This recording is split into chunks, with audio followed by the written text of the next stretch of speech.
Hello children, this is chapter 2 of geography which is related to abiotic resources, land, soil and water.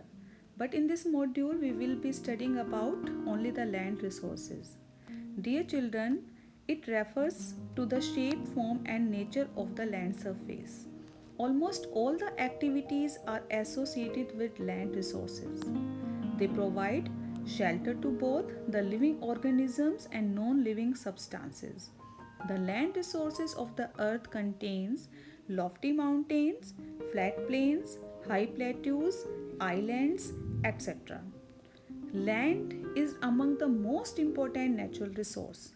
It covers up only 29% of the earth's surface and all parts of the land are not habitable. The uneven distribution of population in different parts of the world is mainly due to varied characteristics of land and climate. Let's talk about the Indian land resources. So total land area is 3.28 million square kilometer. 30% that is covered by mountains, 27% it is covered by plateaus and rest 43% covered by plains. Let's talk about land use. Land is used for different purposes like agricultural, forestry, mining, building houses, roads and setting up industries, which is called land use. Do you know 90% of the world population occupies only 30% of land area and the remaining 70% is either sparsely populated or uninhabited. Let's talk about the common property resources. Land is divided on the basis of private land and community land. Private land is owned by individuals, whereas community land is owned by the community for common uses like collection of fodder, fruits, nuts, or medicinal herbs. So, this is the land use pattern of selected countries of the world, which is given in this table. So, that is divided into cropland, pasture, forest, and other use, and it varied from country to country. So, this is again the different purposes of the land. It is shown through this picture, for example, for forestry, for agriculture, etc.